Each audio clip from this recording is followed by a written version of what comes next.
Hi everyone, this is Adrian. And I'm Carrie. And for this episode, we are going to do Lacoste Red. Okay. All right. So this fragrance I've tested on me for a few days and it smells fruity and some flower. It's kind of like passion fruit to me. It smells like a tropical drink. Okay. So it's really nice. It's got some, kind of something like musk in it, but not strong. And you want to spray this 2 or 3 times on the same spot so the scent lasts for a couple hours and stuff like that. So not too high performance, but you can still smell it like after a few hours. So it's just faint and stuff like that. So tell us more about it. So there are a line of these Lacoste fragrances that are known by colors. This one is called Style and Play Red. Oh. So it has like a little subtitle to it. It's an eau de toilette concentration, and it came out in 2004. So it's been around a while. Oh, okay. And it's just not all that well known, but it's kind of starting to make a little bit of a comeback, at least in the marketing and stuff. Lacoste started putting a lot of it out at discounters now, so it can be had at a really good price, and it's a really nice scent. I discovered this one and really liked it. Like you said, it has a sort of a tropical sort of a smell to it. And the notes are, in the top notes, green apple and a type of a white cypress called thuya. I had never heard of that. So it's apple that I'm smelling. Yeah, the apple comes through as sort of a tropical smell. I'm not really sure why. The mid notes are pine, jasmine, and cedar.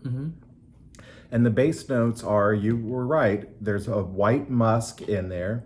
And then two things that both of us like, vetiver and patchouli. Oh. So that gives it a kind of a nice, warm, fun base notes. Oh, okay. So this line was not very well known when it came out, and it sort of sat there and didn't do a whole lot performance-wise in the marketplace. But as summer came around in the last year or so, they started putting it out a lot more, and it became more well known in the fragrance community. I think part of it because maybe some of the notes were a little bit ahead of their time at the time when it came out, and people didn't pick up on it quite as much. Now a lot of people are getting it from discounters and really enjoying this scent. Yes, and I like it for summer, for warm weather. Yeah, it's great. Nice. It doesn't choke you out, but it has a nice presence. I find it projects nicely for the first couple hours or so, then it hangs a little bit closer to the skin.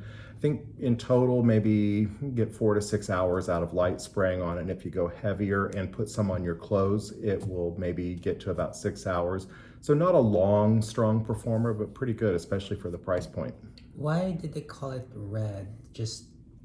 So there are some, Lacoste has a sort of a trend of doing their fragrances by colors. There's a Lacoste white, a blue, a green, different things like that. And then they go by that, I think, for sort of its general feel of what it's, what the scent profile is like.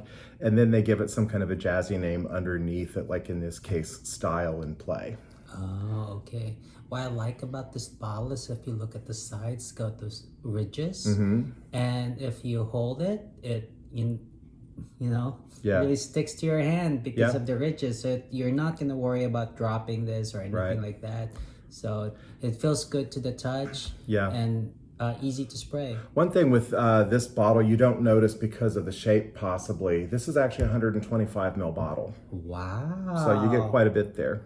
Wow, that's a good amount of fragrance right there. Yeah. So I would say things like this is perfect for warm weather and stuff. It's nice for an indoors type of a fragrance when you don't want something more dark and evening-like. Yeah, definitely more, I think, of a kind of a warm weather daytime type of a fragrance, and fairly informal in its profile. It doesn't have like a high sophistication level where, it smells like you're wearing something that's supposed to be in a formal occasion. It's nice and relaxed and laid back. Okay, and do you think it's unisex? I think it certainly could be. If you look at people's votes on Fragrantica, they think it leans more male, but there's nothing in the notes that immediately jumps out to me and screams, that it would be a more male fragrance, except perhaps the vetiver. And it's not a strong, earthy vetiver. It's more like kind of a dry, grassy vetiver.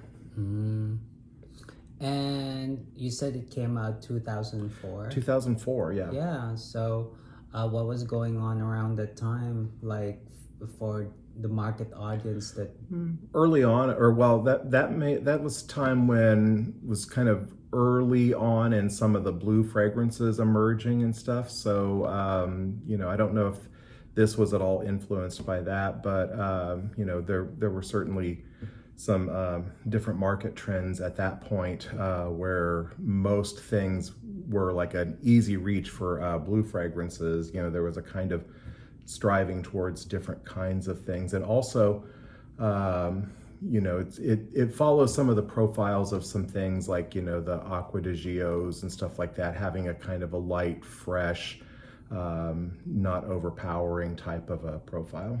okay, and it still looks relevant up to this day because the bottle seems like it catches up on the time, like right now some bottles were like like that looks like an era ago. Yeah, But the look is relevant, and I think the smell profile is relevant. It's a nice fragrance. You can't go wrong for the money either. The price point on it is really good for what you get. Okay. All right, guys. Thanks for watching. And if there is a fragrance that you want us to talk about, just leave a comment. And if you like what you watch, like and subscribe. Bye-bye. Bye, thanks.